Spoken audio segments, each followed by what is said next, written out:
नमस्कार। आज हम बात करेंगे इंडिया के बड़े टेम्पल्स और उनके फाइनेंशियल मैनेजमेंट के बारे में। तिरुपति, पद्मनाभा स्वामी और शिरडी जैसे बड़े मंदिरों में हर साल करोड़ों की डोनेशन आती है, लेकिन ये वेल्थ सही तरीके से मैनेज की जा रही है या नहीं, ये एक बड़ा सवाल है। जितनी वेल्थ उतनी ही बड़ी रिस्पॉन्सिबिलिटी। इसी वेल्थ मैनेजमेंट की सही गाइडलाइन नहीं होने की वजह से कई बार मिसमैनेजमेंट और करप्शन के केसेस सामने आए हैं, जैसे हम वेटिकन इन्वेस्टमेंट स्कैंडल में देख चुके हैं। आज हम इसी वीडियो में ये एक्सप्लोर करेंगे कि कैसे इंडियन टेम्पल्स में फाइनेंशियल मिसमैनेजमेंट हो रहा है और इससे हम क्या सीख सकते हैं। इंडिया के बड़े टेम्पल्स सिर्फ धार्मिक स्थल ही नहीं होते हैं, ये बड़े फाइनेंशियल इंस्टीट्यूशंस भी हैं। एग्जाम्पल के लिए तिरुपति तिरुनामाला देवस्थानम यानी कि TTD के पास लगभग 50,000 करोड़ की वेल्थ है, जिसमें गोल्ड रिजर्व, ये प्रॉपर्टीज और कैश डोनेशन शामिल है। इसी तरह पद्मनाभा स्वामी टेम्पल के वॉल्ट्स में करीब $1 ट्रिलियन के खजाने का अनुमान है। अब जरा सोचिए कि इतनी वेल्थ को मैनेज करना कितना चैलेंजिंग है। ये चैलेंजेस सिर्फ इंडियन टेम्पल्स में नहीं, जैसे कि हमने देखा कि वेटिकन में भी वेल्थ का सही तरीके से इस्तेमाल नहीं किया गया और इसका नतीजा था बिलियंस ऑफ डॉलर का मिसमैनेजमेंट। इंडियन टेम्पल्स के मामले में ट्रांसपेरेंसी और अकाउंटेबिलिटी की बहुत कमी है, और जब ओवरसाइट नहीं होता तो करप्शन के चांसेस काफी ज्यादा बढ़ जाते हैं। फॉर एग्जाम्पल 2022 में तिरुपति टेम्पल के कैश डिपॉजिट्स में 10,500 करोड़ से ज्यादा पैसे पाए गए, लेकिन ऑडिटिंग रिपोर्ट ने साफ किया कि प्रॉपर ओवरसाइट नहीं होने से कुछ फंड्स का सही इस्तेमाल नहीं हो पाया। वेटिकन में भी ऐसा ही हुआ जब उन्होंने लंदन में रिस्की रियल एस्टेट डील में इन्वेस्ट किया और बिलियंस का नुकसान उठाया। वहां अकाउंटेबिलिटी और ओवरसाइट नहीं था, और यही कारण है कि इतने बड़े फाइनेंशियल स्कैंडल को रोकने के लिए कोई चेक्स नहीं थे। ट्रांसपेरेंसी और ऑडिटिंग किसी भी फाइनेंशियल एंटिटी का बैकबोन हो सकते हैं। वेटिकन स्कैंडल ने साफ कर दिया कि प्रॉपर फाइनेंशियल ऑडिट और चेक्स के बिना बड़े लेवल पर मिसमैनेजमेंट हो सकता है। इंडियन टेम्पल्स में भी ट्रांसपेरेंसी की हम देखते हैं कि बहुत भारी कमी है। कई बड़े टेम्पल्स की फाइनेंशियल डीलिंग का पब्लिक ऑडिट नहीं होता या फिर बहुत ही रेयरली होता है।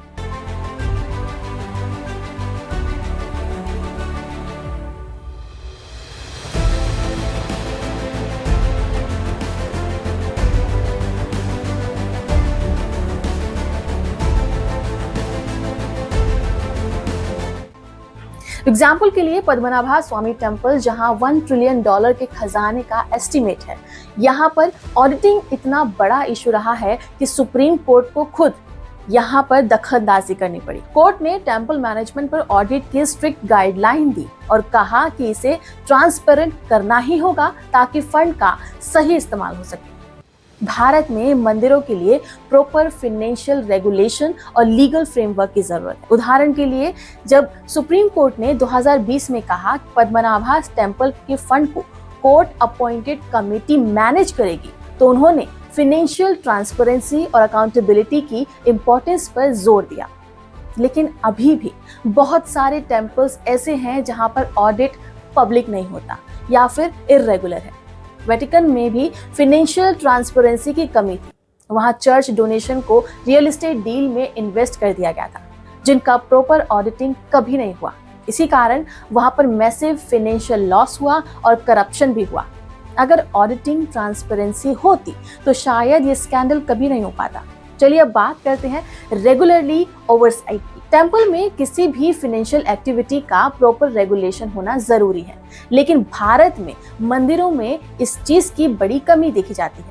ज्यादातर मंदिरों का मैनेजमेंट स्टेट ट्रस्ट या फिर गवर्नमेंट डिपार्टमेंट्स के हाथों में होता है, लेकिन कई बार गवर्नेंस में गैप्स रह जाते हैं। एग्जाम्पल्स के लिए तिरुपति मंदिर को आंध्र प्रदेश सरकार रेगुलेट करती है, लेकिन फिर भी कई बार फाइनेंशियल मिसमैनेजमेंट के एलिगेशंस सामने आते रहते हैं। वेटिकन्स में भी यही हुआ कि वहां पर इंटरनल रेगुलेटरी बॉडीज फेल हो गए और बिलियंस की वेल्थ मिसमैनेज हो गई। भारतीय मंदिरों में भी प्रॉपर रेगुलेटरी फ्रेमवर्क की कमी के कारण ऐसे गैप्स हैं जहां पे करप्शंस या मिसयूज हो सकता है। पद्मनाभा स्वामी टेम्पल के केस में सुप्रीम कोर्ट ने साफ कहा था कि टेम्पल का वेल्थ ये मैनेजमेंट पूरी तरीके से पब्लिक और ट्रांसपेरेंट होना चाहिए, जो कि नहीं हुआ। शिरडी साईं बाबा सनातन जो ट्रस्ट है, जो हर साल करोड़ों की डोनेशन को हैंडल करता है, वहां भी कई बार डोनेशन फंड्स के इम्प्रॉपर यूटिलाइजेशन की रिपोर्ट सामने आई। हाल ही में टेम्पल ट्रस्ट ने अपनी 2022-23 की फाइनेंशियल रिपोर्ट में एडमिट किया कि कई डोनेशंस को इम्प्रॉपर प्रोजेक्ट में इन्वेस्ट किया गया है। जहां बड़े पैमाने पर डोनेशन और वेल्थ हो, वहां करप्शन और मिसमैनेजमेंट के चांसेस बढ़ जाते हैं। ये सिर्फ वेटिकन या इंडियन टेम्पल्स तक ही सीमित नहीं है, हर बड़े रिलीजियस इंस्टीट्यूशंस में ये रिस्क होता है।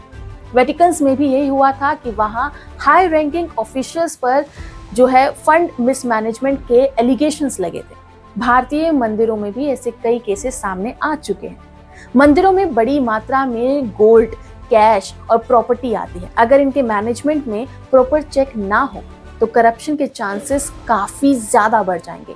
और टेम्पल्स की जो कमेटी है या फिर ट्रस्ट बॉडीज हैं, वहां पर भी कई बार उन पर करप्शन के एलिगेंस लगे हैं।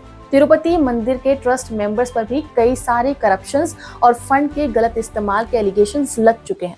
2019 में टेम्पल एडमिनिस्ट्रेशन ने पब्लिकली ये एडमिट किया कि कुछ ट्रस्ट मेंबर ने गोल्ड और कैश डोनेशन को सही तरीके से मैनेज नहीं किया था, जिससे पब्लिक ट्रस्ट में कमी आई थी।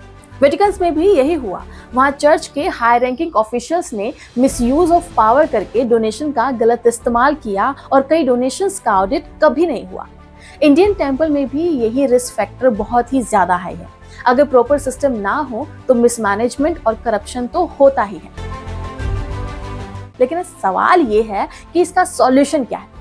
जैसे कि हमने वेटिकन्स के एग्जाम्पल से देखा कि फाइनेंशियल मिसमैनेजमेंट और करप्शन से बचने के लिए ट्रांसपेरेंसी और अकाउंटेबिलिटी बहुत जरूरी है।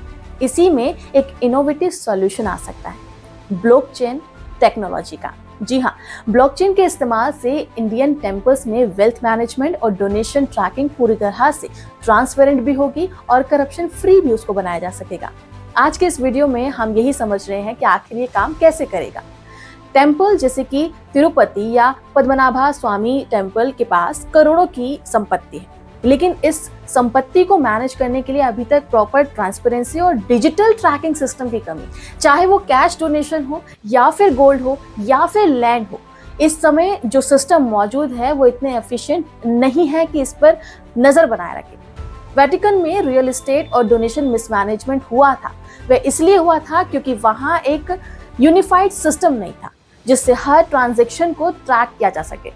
नतीजा ये हुआ कि कई इन्वेस्टमेंट्स और डील बिना किसी ओवरसाइट के हो गए थे। भारतीय मंदिरों में भी ऐसे रिस्क से बचने के लिए मॉडर्न टेक्नोलॉजी की बहुत ही ज्यादा जरूरत है। ब्लॉकचेन एक डिसेंट्रलाइज्ड लेगर है जिसमें हर ट्रांजैक्शन को रियल टाइम ट्रैक किया जा सकता है। इसका मतलब है कि हर डोनेशन, चाहे वो कैश हो, गोल्ड हो या किसी प्रोजेक्ट में इन्वेस्टमेंट हो, उसका ट्रांसपेरेंट और एक प्रॉपर रिकॉर्ड रहेगा। इसे चेंज या मैनिपुलेट करना इम्पॉसिबल होगा। ब्लॉकचेन की खास बात यह है कि हर एक ट्रांजैक्शन का एक परमानेंट रिकॉर्ड होता है जिसे पब्लिकली देखा जा सकता है। ब्लॉकचेन के स्ट्रक्चर को और भी समझना हर एक के लिए जरूरी है। ब्लॉकचेन में हर ट्रांजैक्शन एक ब्लॉक के रूप में रिकॉर्ड होता है और ये ब्लॉक एक चेन से जुड़े होते हैं। इसे चेंज करना इम्पॉसिबल होता है क्योंकि हर ब्लॉक का कनेक्शन अगले ब्लॉक से होता है। टेम्पल के केसेस में हर डोनेशन और उसका इस्तेमाल एक ब्लॉक में रिकॉर्डेड रहेगा। इस टेक्नोलॉजी का सबसे बड़ा बेनिफिट यह है कि इसमें कोई भी ट्रांजैक्शन बिना प्रॉपर वेरिफिकेशन के नहीं हो सकता। हर ट्रांजैक्शन एक नेटवर्क ऑफ कंप्यूटर से वेरीफाइड होता है जिससे कि मैनिपुलेशन और फ्रॉड की कोई भी पॉसिबिलिटी नहीं रहती। टेम्पल के मैनेजमेंट सिस्टम में इसे इंटीग्रेट करना बिल्कुल फिजिबल भी है और पॉसिबल भी। इमेजिन कीजिए कि हर प्रोजेक्ट के लिए आने वाले फंड का एक परमानेंट और रियल टाइम रिकॉर्ड हो। ब्लॉकचेन केवल फाइनेंशियल सिस्टम में नहीं बल्कि कई दूसरे सेक्टर्स में भी सफल रहा है। हेल्थ, एजुकेशन और यहाँ तक कि गवर्नमेंट सिस्टम में भी ब्लॉकचेन का इस्तेमाल हो रहा है। एस्टोनिया जैसी कंट्रीज ने तो अपने पूरे ई गवर्नेंस सिस्टम को ही ब्लॉकचेन पर शिफ्ट कर दिया है ताकि हर प्रोसेस का ट्रांसपेरेंट रिकॉर्ड रहे। ब्लॉकचेन ने इन सेक्टर्स में मैसिव करप्शन को रोकने में काफी हेल्प की है। इंडियन टेम्पल्स में भी जहां फाइनेंशियल मिसमैनेजमेंट है और लैक ऑफ ट्रांसपेरेंसी का एक बहुत बड़ा इशू है, ये टेक्नोलॉजी करप्शन को काफी हद तक खत्म कर सकती है। डोनेशन से लेकर एक्सपेंडिचर हर तरफ हर चीज का परमानेंट और ऑडिटेबल रिकॉर्ड रहेगा। वेटिकन जैसे रिलीजियस इंस्टीट्यूशंस में अगर ब्लॉकचेन टेक्नोलॉजी का इस्तेमाल होता तो रिस्की इन्वेस्टमेंट को पहले से ही ट्रैक कर लिया जा सकता था और शायद स्कैंडल होने से पहले ही उसे रोक लिया जाता। इसी तरह इंडियन टेम्पल्स में भी अगर हर ट्रांजैक्शन ब्लॉकचेन पर हो तो डोनेशन का मिसयूज इम्पॉसिबल हो जाएगा। मंदिरों के लिए ब्लॉकचेन बहुत जरूरी है क्योंकि ये ना सिर्फ फाइनेंशियल ट्रांसपेरेंसी को बढ़ाता है बल्कि डिवोटीज का ट्रस्ट भी मेंटेन करके रखता है। आज के डिजिटल एज में लोग चाहते हैं कि उनका डोनेशन सही जगह इस्तेमाल हो और ब्लॉकचेन जैसे सॉल्यूशन से ये इंश्योर किया जा सकता है। इससे मंदिरों का पूरा फाइनेंशियल इकोसिस्टम सिक्योर और ऑडिटेबल रहेगा। पद्मनाभ स्वामी टेम्पल का ऑडिटिंग इशू अगर ब्लॉकचेन पर होता तो कोर्ट अपॉइंटेड कमेटी को हर ट्रांजैक्शन का रियल टाइम एक्सेस होता। इससे ऑडिट गैप्स भी अवॉइड हो जाते और फंड को भी मिसयूज नहीं किया जा सकता था। भारतीय मंदिरों में एक blockchain based donation system develop करना ही होगा जहां हर ट्रांजैक्शन रिकॉर्डेड है और पब्लिकली व्यूएबल है। इसके लिए गवर्नमेंट रेगुलेटरी बॉडीज और टेम्पल ट्रस्ट बोर्ड को एक साथ आगे आना होगा। टेम्पल्स को एक सेंट्रलाइज्ड डिजिटल प्लेटफॉर्म डेवलप करना होगा जहां हर डिवोटी अपने डोनेशन का ट्रैक कर सके। इसके लिए ब्लॉकचेन का इंटीग्रेशन सिंपल मोबाइल एप्लीकेशन के साथ किया जा सकता है। इमेजिन कीजिए कि आप तिरुपति मंदिर में डोनेशन देते हैं और ब्लॉकचेन से रियल टाइम चेक कर सकते हैं कि आपका डोनेशन कहाँ इस्तेमाल हो रहा है और कहाँ नहीं। इससे ना सिर्फ ट्रांसपेरेंसी आएगी बल्कि आपका विश्वास भी बढ़ेगा। वेटिकन में अगर एक सेंट्रलाइज्ड ब्लॉकचेन प्लेटफॉर्म होता तो वहां पर बिलियंस ऑफ डॉलर की इन्वेस्टमेंट का हर स्टेप विजिबल और अकाउंटेबल होता। इंडियन टेम्पल्स में भी ऐसा किया जा सकता है जहां डोनेशन से लेकर प्रोजेक्ट एक्सपेंडिचर हर चीज का ब्लॉकचेन रिकॉर्ड होगा। तो दोस्तों, ब्लॉकचेन एक ऐसा सॉल्यूशन है जो इंडियन टेम्पल के फ्रॉड, जो फंड मैनेजमेंट सिस्टम है या करप्शन है, उससे बचा सकता है। तो अब समय आ गया है कि भारतीय मंदिरों को भी इस मॉडर्न सॉल्यूशन को अडॉप्ट करना चाहिए। एज अ यंग इंडियंस हम ये डिमांड कर सकते हैं कि हमारे टेम्पल्स में आने वाले डोनेशन का सही इस्तेमाल हो और पब्लिकली ट्रैक भी किया जा सके। ब्लॉकचेन इस मॉडर्न एज में हमारे विश्वास और फाइनेंस को मैनेज करने का बेस्ट तरीका है। ये ना सिर्फ ट्रांसपेरेंसी बढ़ाता है बल्कि करप्शन और मिसमैनेजमेंट को भी खत्म करता है। आपका इस पर क्या कहना है? हमें कमेंट सेक्शन में जरूर बताएं। नमस्कार।